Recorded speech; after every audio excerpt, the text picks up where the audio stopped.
Okay, let's try this again. The last time it was a bit too dark. I'm not sure if this is going to be any better. But anyway, what I'm doing here is a couple of people asked me to read the poems that I read at Derek and Pamela's wedding there a couple of weeks ago. And I said I would put it on YouTube for the family so that they could hear. I know they're interested in the second one, but I'm going to read both of them while I'm at it. I wrote this one. The first one is called What is Love? And it's my tribute to the undefinable thing that is love, but is obviously a very real thing in the world. What is love? Love is the earth-spun day in the sun's heat, bare-breasted, scarlet fluttering bird-like lust, resplendent in the glory of the light and celebrated from dawn until the dusk.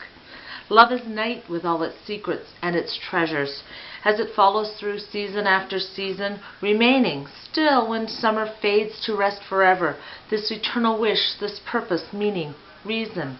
Love is what they talk of in the stories. It is Barrett Browning, Shakespeare, and Neruda. But words and prose and poetry aside, it is what we need to learn and to live and to grow. Love is the folly of the sailors and explorers who cross oceans, discover continents, conquer space. To fly in star-sparked skies and take us on adventure, love lands on moons and places flags to mark its place. Love is the nonlinear time theory, proven and qualified, overthrown by what has not been now been realized, that we do not meet and learn and fall into it, but are introduced, hearts remember, and recognize. It is all there is and transcends the earth we walk upon. It exceeds the infinite skies that lie above. It is everything there is no more. It is all, and all is it, and that is love. The second poem I wrote was just a little something I wrote for Pam to introduce her to the family. I call it a really bad Dr. Seuss-styled ballad. I'm not going to sing it. I'm going to recite it, fortunately for all of you.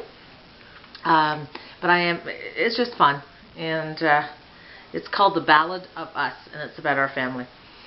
On a rock in the sea, where roars the Atlantic, where seagulls squawk shrilly, feathered and frantic, two families merged like a waltz to a song. One was named Parsons, the other named Strong.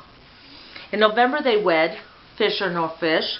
It was what both did want, it was what was their wish. But 'tis not about that I write this small song, 'tis the Parsons I write of, and the other family Strong. The Strongs were in Moorshebber, their property was large. The mother was Meta, the father was George. They had a boy as a starter, Eldred was he, and the other end was Willis, but the rest were all she. Now you're not going to believe, when I name them all to you, what a mother and father without thought could do to you. After Eldred the naming got out of control, they all ended the same, and this is how it did go. Phyllis, Doris, Alice, Gladys, Francis, Willis, and some of their children are here tonight with us. 20 in total, all cousins, all friends. Lucky we are, but that's not where it ends. See, they settled in Cove, that new family to be, and at Carolyn and Derek and our sister Marie. Yes, I said it out of order. I mixed up the timing, but I had to do that way, or so I wouldn't fuck up the rhyming. And the Cove was the home of the other half of the sum. The Parsons lived up there. The time to name them has come. There was Bessie, elite, she was as a girl, till Walter John came along and changed her whole world. And they raised 12 kids, a fine family for sure, up in the Cove on a hill by the shore. They lived in that house, a big lively spot, with Nan at the helm, though they're supposed to be Pop.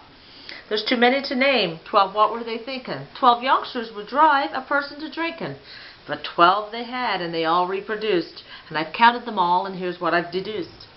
32 is the number, 16 girls, 16 boys, all even and round. Now isn't that nice?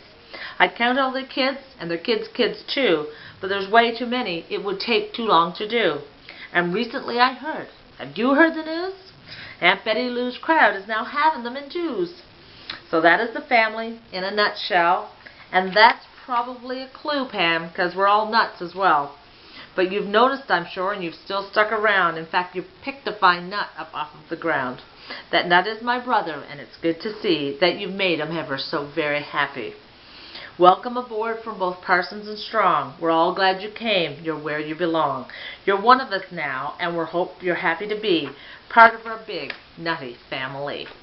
So that's it. Nothing life-altering there, but it was fun to do, and I hope you all enjoy it. And if you don't watch this and you've asked me to do this, then I will just get you back later. Talk to you soon. Take care, everybody. Bye-bye.